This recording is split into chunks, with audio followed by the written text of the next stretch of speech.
ईश्वर के नाम से जो अत्यंत कृपाशील और दयालु है। मेरे प्यारे भाइयों, आज हमारे समाज से अमानतदारी बिल्कुल ख़त्म होती जा रही है, जिसके परिणाम स्वरूप हम देख रहे हैं कि जिस व्यक्ति को जहां मौका मिल रहा है वहीं अमानत में ख़यानत कर रहा है, वहीं उसका शोषण कर रहा है। सिर्फ यही नहीं बल्कि हमारे आपस के रिश्तों से विश्वास भी ख़त्म होता जा रहा है। हम किसी पर विश्वास नहीं करते हैं और ना ही लोग हम पर विश्वास करने को तैयार हैं। इसकी सबसे बड़ी वजह, इसका मूल कारण है कि हमारे बीच से अमानतदारी ख़त्म होती जा रही है। अमानतदारी आमतौर से ये समझा जाता है कि केवल किसी व्यक्ति की ज़रूरी कीमती सामान हमारे पास रखा जाए, उसमें कोई ख़यानत की जाए, वही अमानतदारी है।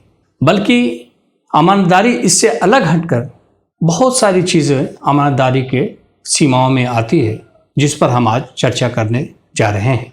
सबसे पहले तो अमानतदारी यह है कि जिस ईश्वर ने, जिस पालनहार ने हमें पैदा किया है, हम उसके साथ वफादारी करें।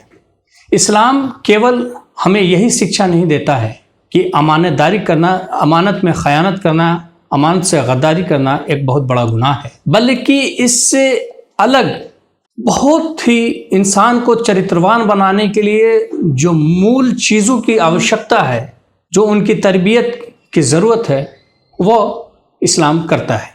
अंतिम ईशदूत हज़रत मोहम्मद सल्लल्लाहु अलैहि वसल्लम, जो कि हमारे लिए बेहतरीन उदाहरण है, उन्होंने अपनी ज़िंदगी के अमल से और अपने उपदेशों से यह बात साबित कर दी है, यह बात लोगों को बता दिया है कि अगर हम बेहतरीन समाज का निर्माण करना चाहते हैं, चरित्रवान समाज का निर्माण करना चाहते हैं, तो हमें उन उपदेशों पर अपने जीवन को गुजारना होगा। अंतिम ईशदूत हज़रत मोहम्मद सल्लल्लाहु अलैहि वसल्लम ने फरमाया कि वह इंसान मुसलमान नहीं है जिसके अंदर अमानतदारी न हो। एक मौके पर आपने फरमाया, अमानतदारी केवल यह नहीं है कि कोई इंसान आपके पास कोई सामान रखे, अमानतदारी यह भी है कि कोई इंसान आप पर विश्वास करके कोई बात, राज की बात अपनी बता रहा हो और हम उसे दूसरों पर बयां कर रहे हैं, दूसरों को आगे रखते। यह बात भी अमानत में ख़यानत है। जिस इंसान ने हम पर विश्वास करके हमें अपनी गोपनीय बातें बताई हैं, हमें उस तक उन बातों को पहुंचाना है, किसी और तक इस बातों को नहीं पहुंचाना, उसकी राजदारी हमें रखनी है। अंतिम ईशदूत हज़रत मोहम्मद सल्लल्लाहु अलैहि वसल्लम ने अपने अनुयायियों के बीच में कहा कि जब अमानतें बर्बाद की जाने लगे तो तुम प्रलय के दिन का इंतज़ार करो। आपके अनुयायियों ने पूछा, हे मोहम्मद सल्लल्लाहु अलैहि वसल्लम, ये अमानतें बर्बाद कैसे की जाएंगी? आप सल्लल्लाहु अलैहि वसल्लम ने फरमाया, जब कोई अयोग्य व्यक्ति को हम वह काम, वो जिम्मेदारी, वो पद दे दें जिसके वो अयोग्य है। हमें इस बात पर गौर करना चाहिए कि कितनी बड़ी बात, कितनी विस्तार से इसके हमारे समाज पर कितनी घातक परिणाम हो सकते हैं, और आपने कितनी आसान लफ्ज़ों में इसकी डिटेलिंग परिभाषित कर दिया। एक व्यक्ति जिसके अंदर न्याय करने की क्षमता न हो, यदि हम उसे न्यायाधीश बना देते हैं तो उसके समाज पर कितने गंभीर परिणाम पड़ सकते हैं, इसका अंदाज़ा हम लगा सकते हैं। सिर्फ यही नहीं, अंतिम ईशदूत हज़रत मोहम्मद सल्लल्लाहु अलैहि वसल्लम ने आखिरी हज के मौके पर अपने अनुयायियों के बीच में कहा कि क्या मैंने तुम तक वो बातें पहुंचा दी जो ईश्वर ने हम तक पहुंचाई थी? तमाम अनुयायियों ने कहा, ऐ मोहम्मद सल्लल्लाहु अलैहि वसल्लम ने, आपने वो तमाम बातें हम तक पहुंचा दी जो ईश्वर ने आपको बताई, आप तक पहुंचाई।